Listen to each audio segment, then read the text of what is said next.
আজকে আমরা যে কবিতাটা পড়ব সেটা ওয়াল্টার ডেলা মেয়ারের লেখা দ্য লিসনার্স। তো এই দ্য লিসনার্স রিডার্সদের কাছে অনেকগুলো কোশ্চেন রেখে দেয়। ফার্স্ট যে কোশ্চেনটা মাথায় আসে সেটা হচ্ছে who are this listeners, who is listening and who is talking. তো এবার এই কবিতাটা পড়ার আগে আমরা একটু ওয়াল্টার ডেলা মেয়ারের কথা বলে নিই। তো মোটামুটি যে রোমান্টিক ট্র্যাডিশনটা কিডস বা কোলরিজদের সময়ে তৈরি হয়েছিল, সেটা কিন্তু পরবর্তী সময়ে গিয়ে আমরা দেখব যে 19th সেঞ্চুরি পেরিয়ে যখন 20th সেঞ্চুরিতে আসছে, সেই সময় ওয়াল্টার ডেলা মেয়ারের হাত ধরে আবার সেই রোমান্টিক ট্র্যাডিশনের কিছু ট্রেডস, কিছু বৈশিষ্ট্য আবার ফিরে আসতে শুরু করেছে। তো এই জন্য ওয়াল্টার ডেলামেয়ারকে আমরা সেইভাবে বলতে পারি যে one of the reviving spirit of romantic imagination. তো রোমান্টিক এজের সবচেয়ে বড় যেটা বৈশিষ্ট্য সেটা হলো তাদের ইমাজিনেটিভ টেন্ডেন্সি। অর্থাৎ রোমান্টিক এজে যত পোয়েটদেরকে আমরা দেখেছি তাদের মধ্যে এটা সবচেয়ে বেশিভাবে কাজ করেছে, সেটা হচ্ছে দ্য পাওয়ার অফ ইমাজিনেশন। তো প্রত্যেকটা জিনিসকে তারা একটা ইমাজিনেটিভ লেভেলে গিয়ে আলাদাভাবে এক্সপ্লেন করার চেষ্টা করেছে। কিন্তু এই কবিতার ক্ষেত্রে আরও একটা বড় বৈশিষ্ট্য যেটা দেখব সেটা হচ্ছে the representation of the supernatural world. অর্থাৎ ন্যাচারাল ওয়ার্ল্ড আর সুপার ন্যাচারাল ওয়ার্ল্ডকে দুটোকে একসঙ্গে মার্জ করে De la Mare one kind of dream world তৈরি করেছেন, সেটা কমপ্লিটলি তার ইমাজিনেশনের মাধ্যমে, এবং রিডার্সদেরকে এটা একটা সুযোগ দিচ্ছে এই ইমাজিনেটিভ পাওয়ারকে কাজে লাগিয়ে তাদের সেই চিন্তা ভাবনার মাধ্যমে ওই ড্রিম ওয়ার্ল্ডে পৌঁছতে। তো খুবই ইন্টারেস্টিং একটা কবিতা এবং এর অনেকভাবে মিনিং করা যায়, কিন্তু মোস্ট ইম্পর্টেন্ট যে সুপার ন্যাচারাল এলিমেন্টসের উপস্থিতি, যেটা ওয়ান কাইন্ড অফ এরি রিপ্রেজেন্টেশনের মাধ্যমে তিনি দেখিয়েছেন, বা একটা element of Gothic kind of জিনিস আমরা দেখতে পাবো। গথিক বা সুপার ন্যাচারাল এই জিনিসগুলো হচ্ছে related to the spirit or ghost or something like that. তো সুপার ন্যাচারাল ট্রেটটা রোমান্টিক এজের আরও একটা বৈশিষ্ট্য, কারণ আমরা দেখব কোল্ডরিজের ম্যাক্সিমাম পোয়েমগুলোর মধ্যে তিনি কিন্তু এই সুপার ন্যাচারাল এলিমেন্টটাকে খুব সুন্দরভাবে রিপ্রেজেন্ট করেছিলেন, এবং সেটা কম বেশি তার যতগুলো ফেমাস পোয়েম রয়েছে, যদি কুবলা খানের কথা বলি, বা the rime of the ancient mariner কথা বলি, বা ক্রিস্টাবেলের কথা বলি, সমস্ত পোয়েমগুলোর মধ্যে দেখতে পাবো। এবং সেরকম একই ধরনের একটা রিপ্রেজেন্টেশন আমরা এই কবিতার মধ্যেও দেখতে পাবো।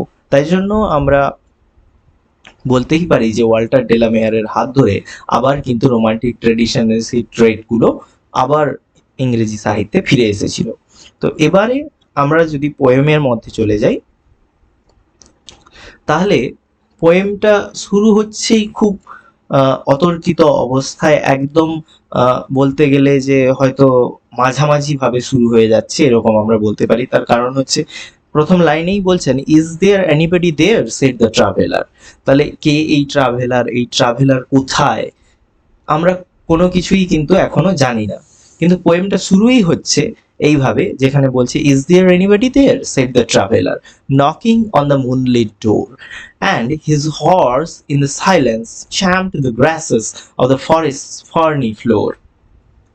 তাহলে প্রথমে আমরা কি দেখছি না, একজন ট্রাভেলার তিনি একটা দরজায় ধাক্কা দিচ্ছেন। তো এখান থেকেই আমরা একটু হিন্ট পেতে পারি যে পরপর কবিতার মধ্যে কি হতে চলেছে, যেটা আমি বলেছি the representation of the supernatural world. অর্থাৎ প্রাকৃতিক ঘটনার ঊর্ধ্বে যে সমস্ত অতি প্রাকৃতিক ঘটনাগুলোর মানুষ অনেক সময় সাক্ষী হয়ে থাকে, সেটার ব্যাপারটা আমরা এখানে দেখতে পাবো। তাহলে বলতে চাইছেন যে কেউ কি ঘরের মধ্যে আছে, তো তিনি জানতে চাইছেন। তো মুনলিট ডোর মিন্স রাতে চাঁদ উঠেছে এবং সেই চাঁদের আলোটা দরজার উপর পড়েছে, তাই জন্য তিনি বলছেন knocking on the moonlit door and his horse in the silence champed the grasses of the forest ferny floor. তাহলে এটুকু আমরা বুঝলাম যে the traveller is inside a forest, একটা জঙ্গলের মধ্যে তিনি রয়েছেন, আর সেখানে তিনি একটা ঘরের মধ্যে গিয়ে দরজায় নক করছেন। তো স্বাভাবিকভাবেই শুরুতেই আমরা বুঝতে পারছি যে এখানে কিছু একটা আনন্যাচারাল, কিছু একটা সুপার ন্যাচারাল কিছু ঘটতে চলেছে, এবং সেখানে একটা ডেড সাইলেন্স রয়েছে। সেই সাইলেন্সের মধ্যে ঘোড়াটা কিন্তু ঘাস খেয়ে চলেছে। চ্যাম্পড মিনস ঘাসগুলোকে চেবানো, গ্রেজিং যেটাকে আমরা বলি। তো ঘোড়াগুলো ঘাস খাচ্ছে, ঘোড়াটি ঘাস খাচ্ছে of the forest ferny floor. তো ফরেস্টের মধ্যে যে সেখানে অনেক ঘাস রয়েছে এবং সেগুলো ঘোড়াটি খাচ্ছে। নেক্সট তিনি বলছেন, a bird flew out of the turret above the traveler's head, and he smote upon the door again a second time. Is there anybody there? He said. এবার দেখো, কমপ্লিটলি একটা সুপারন্যাচারাল সিনারিও কিন্তু তৈরি হয়ে গিয়েছে। Dead সাইলেন্সটাকে break করছে only the voice of the traveller. এই সাইলেন্সের মধ্যে শুধুমাত্র ট্রাভেলারের আওয়াজটাই কিন্তু অনলি নয়েজ, আর সেই নয়েজটা শুনতে পেয়ে একটা বার্ড, একটা পাখি হঠাৎ করেই ওনার মাথার উপর দিয়ে উড়ে গেলেন। সো যদি নিজের ইমাজিনেশনকে রিডাররা এখানে কাজে লাগায়, তারা যদি একটু ভাবতে চেষ্টা করে যে কেমন ধরনের সিনারিও, একটা ফরেস্টের মধ্যে একটা ঘর, আর সেই ঘরের মধ্যে এত রাতে গিয়ে ট্রাভেলার নক করছে, সেখান থেকে কোনো সাউন্ড আসছে না, আর সেই নকিং এর সাউন্ডে হঠাৎ করেই একটা পাখি মাথার উপর দিয়ে উড়ে গেল। খুব, যদি যারা খুব বেশি হরর ফিল্মগুলো দেখে থাকে তাহলে আমরা দেখবো এই ধরনের রিপ্রেজেন্টেশনটা খুব ন্যাচারাল, সুপার ন্যাচারাল ওয়ার্ল্ডকে রিপ্রেজেন্ট করার জন্য। আর তিনি এই যে পাখির রেফারেন্স, পাখি খুব গুরুত্বপূর্ণ পার্ট প্লে করে যে কোনো ধরনের হরর রিপ্রেজেন্টেশনের ক্ষেত্রে। এবারে তিনি কি করলেন না, ওখান থেকে উত্তর আসছে না বলে second time he স্মোট upon the door, তিনি আবার নক করছেন খুব জোরে। Is there anybody there? He said, তিনি আবারও জিজ্ঞেস করছেন এখানে কি কেউ রয়েছে? সো তিনি নিশ্চয়ই আনসার পাননি। তারপরে আমরা দেখি তিনি কি বলছেন, but no one descended to the traveller. তাহলে তিনি বলছেন যে কেউই ট্রাভেলারের কাছে এলো না। No head from the leaf fringed sill leaned over and looked into his grey eyes where he stood perplexed and still. তাহলে কেউই ট্রাভেলারের ডাকে সাড়া দেয়নি। তিনি প্রত্যাশা করছেন যে যে জানালাটা আছে, হয়তো সেই জানালা দিয়ে মুখ বাড়িয়ে কেউ দেখার চেষ্টা করবে যে বাইরে কে রয়েছে, কিন্তু সেটা ঘটেনি। তার জন্য তিনি বলছেন, no head from the leaf fringed sill leaned over and looked into his grey eyes. অর্থাৎ অনেক সময়ই হয়ে থাকে হয়তো দরজায় কেউ নক করছে, রাতে অনেকে কি করে দরজা খোলে না, কিন্তু জানলা দিয়ে দেখার চেষ্টা করে যে বাইরে কে রয়েছে। যদি চেনা পরিচিত হয় তাহলে দরজা খুলবে কি খুলবে না, এরকম একটা কনফিউজ স্টেটের মধ্যে থাকে। তো সেখানে তিনি বলছেন যে পাশের জানালাটা দিয়েও আমি কাউকে দেখতে পাচ্ছি না। আর জানালার রিপ্রেজেন্টেশনটা আমরা যদি লক্ষ্য করি তাহলে বলছে লিপ ফ্রিঞ্জড সিল, অর্থাৎ সিল কথাটার মানে হচ্ছে the entrance of the window, উইন্ডোর যেটুকু জায়গাটা ফাঁকা রয়েছে সেটাই হচ্ছে সিল, মানে উইন্ডোর থ্রেশহোল্ড বলতে পারি আমরা। এবারে বলছে লিপ ফ্রিঞ্জড কথাটার মানে হচ্ছে যে অনেক দিন পর্যন্ত এই জানালাটা ব্যবহার না হওয়ার কারণে এই জানালার ওপর দিকগুলোতে বা জানালার চারদিকে খুব লতা পাতা জড়িয়ে একটা লিফি একটা অ্যাটমসফিয়ার তৈরি করেছে। তো স্বাভাবিকভাবেই হয়ে থাকে, যদি আমরা হরর মুভিসগুলোর কথা ভাবি যে সেখানে যদি কখনো পুরোনো ঘরগুলোকে দেখানো হয় তাহলে আমরা দেখবো যে সেই ঘরগুলো জানালাগুলোর উপর দিয়ে বেশ লতা পাতা অনেক কিছু হয়ে গেছে। তো অনেক সময় আবার কিন্তু ঘরগুলোকে ডেকোরেট করার জন্য এইভাবে লিপ ফ্রিঞ্জড উইন্ডো তৈরি করা হয়, দ্যাট ইজ আর্টিফিশিয়াল। কিন্তু এক্ষেত্রে যেহেতু একটা এরি অ্যাটমসফিয়ার ক্রিয়েট করার চেষ্টা করা হয়েছে, তো সেক্ষেত্রে তিনি বলছেন যে ওই জানালাগুলো কেমন না লিফ ফ্রিঞ্জড, অর্থাৎ লতা পাতা দিয়ে একেবারে ঢেকে রয়েছে। তো তিনি ভাবছেন ওইগুলোর ভেতর দিয়ে কেউ হয়তো তার গ্রে আইজ গুলোকে দেখার চেষ্টা করবে, কিন্তু আমরা দেখতে পাচ্ছি যে কোনো রকমের কোনো উত্তর আসছে না। where he stood perplexed and still, আর উনি কিন্তু সেখানে হতবাক হয়ে দাঁড়িয়ে রয়েছেন। তো the grey colour is very much related to mysteries. Grey রংটার মধ্যে একটা মিস্টেরিয়াস কাইন্ড অফ অ্যাটমসফিয়ার থাকে সবসময়, গ্রেকে মিস্ট্রির সঙ্গে কম্পাইল করা হয়। তো সেক্ষেত্রে এখানে গ্রে আইজ কিন্তু আবার একবার আমাদেরকে রিমাইন্ড করাচ্ছে something mysterious is happening here. পরে তিনি বলছেন, but only a host of Phantom listeners that dwelt in the lone house then stood listening in the quiet of the moonlight to that voice from the world of man. এইবারে এইখানে এসে আমরা কি দেখতে পাচ্ছি না, বলছে ফান্টাম লিসনার্স, যে নামে আমরা কবিতাটাকে পড়া শুরু করেছি, দ্য লিসনার্স। এবারে আমরা সেই লিসনারকে পেয়েছি, যে who is the listener here. তিনি বলতে চাইছেন but only host of phantom listener. Phantom is a word which actually means the spirit or ঘোস্টস।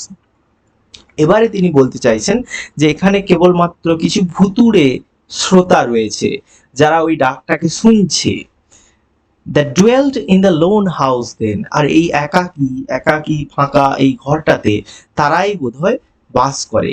stood listening in the quiet of the moonlight, এই শান্ত চাঁদের আলোতে তারা এক জায়গায় দাঁড়িয়ে সেটা শুনছে।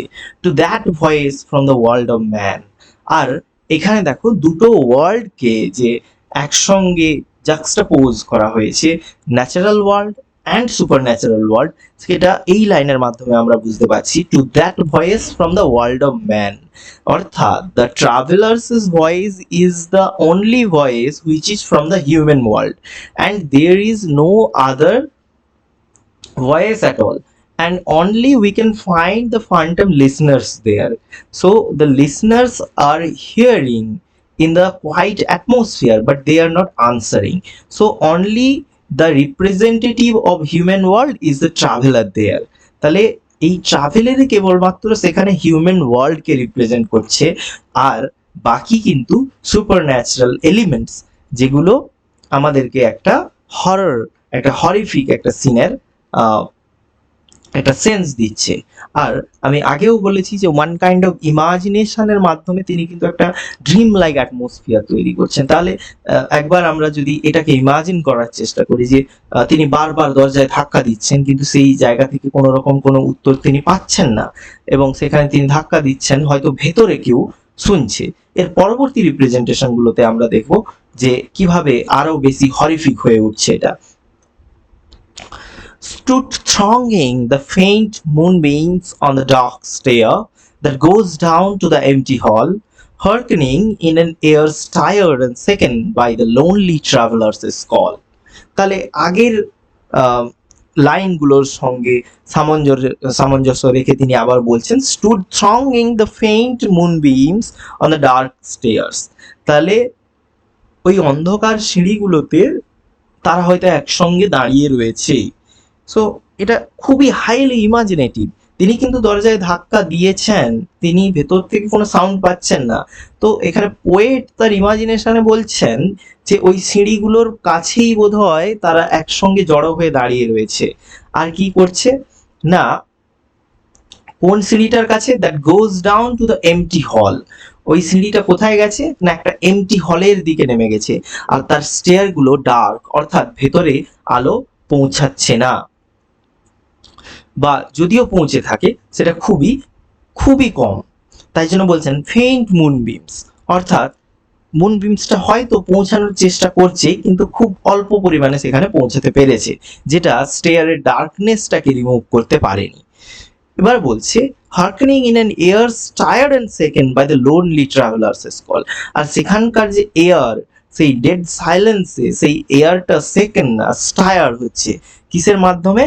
Only by the lonely traveller's call. তাহলে এই যে একাকী একজন ট্রাভেলার সেখানে গিয়ে ডাক দিচ্ছে, এটাই একমাত্র ভয়েস, আর এর বাইরে কিন্তু আর কোনো ভয়েস নেই। So all the other, if there are some spirits, if I suppose, they are only listening, so that is why the poem is named as listener. তারা কেবলমাত্র শুনছে, তারা এই কথার কোনো উত্তর দিচ্ছে না। and he felt in his heart their strangeness, their stillness answering his cry, while his horse moved cropping the dark turf beneath the starred and leafy sky. বলছেন যে যে ট্রাভেলার সেও এবার কিন্তু এই জায়গাটার মধ্যে যে একটা স্ট্রেঞ্জনেস আছে সেটাকে বুঝতে পারছে, তার হার্টের মধ্যেও সে সেই স্ট্রেঞ্জনেসটাকে ফিল করতে পারছে। And the stillness answering his cry, বলছে এই যে তিনি বারবার চিৎকার করছেন, এই চিৎকারের উত্তরটা কি আসছে না, দে আর স্টিলনেস, অর্থাৎ দে আর সাইলেন্ট, তারা এখনো চুপ করে আছে আর এটাই তাদের উত্তর। while his horse moved, আর the horse is not taking part in the activity of these supernatural happenings. তো হর্স কি করছে, সে তার মতো করেই ঘাস খাচ্ছে ওই যে গ্রাস ল্যান্ডটা আছে ফরেস্টের মধ্যে, সেখানে এসে ঘাস খাচ্ছে beneath the stirred and leafy sky. আবার স্কাই এর রিপ্রেজেন্টেশনটা কিভাবে হচ্ছে, দ্য স্কাই ইজ মুনলিট, স্কাইতে চাঁদ রয়েছে, আবার স্টার্ড তারারাও রয়েছে, but the sky is leafy, অর্থাৎ জঙ্গলটা ঘন, তাই ঘন জঙ্গলে যে সমস্ত গাছগুলো রয়েছে সেই গাছগুলোর ফাঁক দিয়ে কিছু কিছু আলো এসে পৌঁছাচ্ছে। So the entire place is not moonlit, কিছু আলো হয়তো আসছে সেই পাতার ফাঁক দিয়ে, কিন্তু otherwise the sky is leafy, অর্থাৎ পাতাগুলো আকাশটাকে ঢেকে ফেলেছে। পরে তিনি বলছেন, for he suddenly smote on the door even louder and lifted his head, tell them I came and no one answered, that I kept my word, he said. এই স্ট্যান্ডাতে এসে এবারে আমরা যারা রিডার্স তারা দেখবো ইটস ভেরি কনফিউজিং। এই স্ট্যান্ডাটা এসে আমাদেরকে কিছু কিছু প্রশ্নের সম্মুখীন করছে। যেরকম তিনি বলছেন, for he suddenly smote on the door even louder and lifted his head, তিনি আরো একবার সেই দরজার ওপর ধাক্কা দিলেন এবং তারপর তিনি কি বলছেন, টেল দেম আই কেম, তাদেরকে বলে দিও আমি এসেছিলাম, and no one answer, that I kept my word, he said. তাহলে তিনি কি, আমরা এখানে তাহলে কি ধরে নিতে পারি যে যে ট্রাভেলার সে আগেও এখানে এসেছে বা আজকেও তার এখানে এসে কারোর সঙ্গে কোনো রকম এঙ্গেজমেন্ট ছিল, সে কাউকে প্রমিস করেছিল?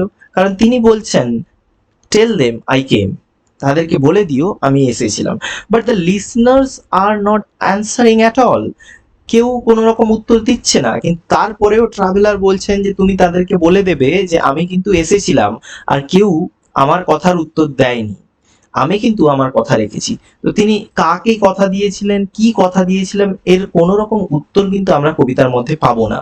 So this is the representation of the supernatural world, and the entire poem is trying to create a suspense, a thrilling sense that will enable the reader to go on. তাহলে কবিতাটার মধ্যে একটা suspense পাচ্ছি আমরা, একটা thrilling একটা sense পাচ্ছি, যেটা কিন্তু আমাদেরকে কিসের জন্য সাহায্য করবে না, এই কবিতাটাকে সম্পূর্ণরূপে পড়ে ফেলার জন্য। তাহলে এটাই হচ্ছে the technique of the poet two enable the reader to carry on to read this poem.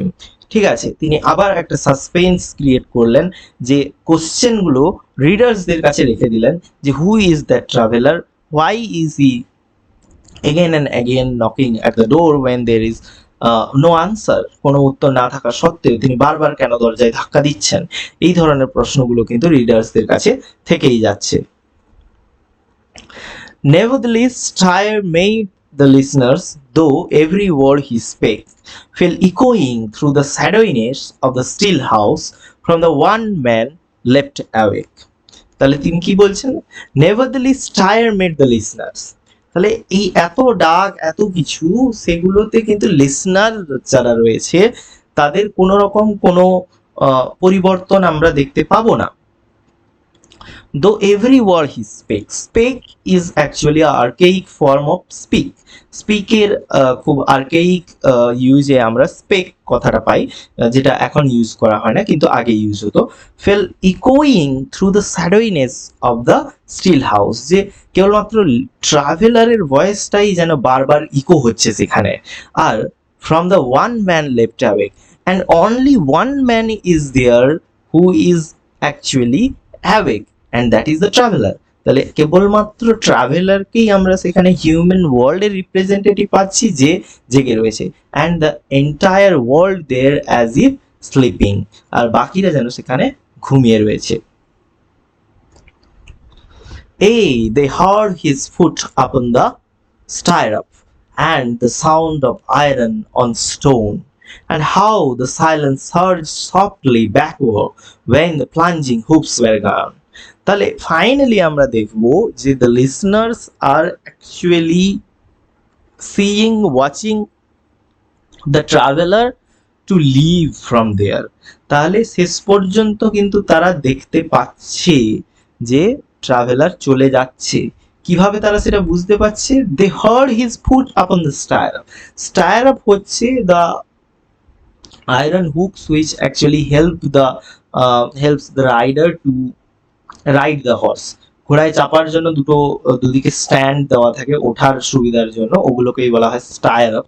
তো সেটাই যখন তিনি পা দিয়ে উঠছেন তার সেই আওয়াজটা শুনতে পাওয়া যাচ্ছে, and the sound of the iron on stone, অর্থাৎ সেই স্টায়ার আপে ওঠার ক্ষেত্রে যে আয়রনের সঙ্গে যে সাউন্ডটা ক্রিয়েট হয়েছে সেই সাউন্ডটা কিন্তু লিসনাররা শুনছে। And how the silence surged softly backward, আর ধীরে ধীরে সাইলেন্সটাকে পেছনে ফেলে দিয়ে তিনি চলে যাচ্ছেন। when the plunging hoops were gone, plunging hoops মানে যে ঘোড়ার খুরের যে সাউন্ডটা, সেই সাউন্ডটার কথা বলা হচ্ছে। ধীরে ধীরে সেই ঘোড়ার খুরের সাউন্ডটাও মিলিয়ে যাচ্ছে, আর এই সাইলেন্সটাকে, এই যে ডেডলি সাইলেন্সটাকে তিনি পেছনে ফেলে দিয়ে চলে যাচ্ছেন। অর্থাৎ একটা খুব ভৌতিক একটা কাণ্ড আমরা এখানে দেখতে পেলাম। কিন্তু এটাকে যদি আমরা অন্যভাবে একটু ভাবার চেষ্টা করি তাহলে আমরা দেখতে পাবো যে এখানে যেটা বলতে চাইছেন, এই যে ওয়ান কাইন্ড অফ লোনলিনেস, ঠিক আছে, হিউম্যান ওয়ার্ল্ডের মধ্যে প্রত্যেকটা মানুষের একটা লোনলিনেস তৈরি হয়েছে।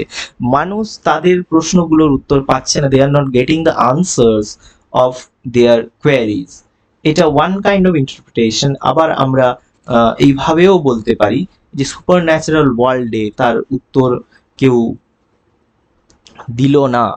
এটা হচ্ছে মানুষের নিজের যে কিছু জানার আগ্রহগুলোকে মানুষ প্রকাশ করছে, কিন্তু সেগুলোর কোনো রকম সদুত্তর তারা পাচ্ছে না।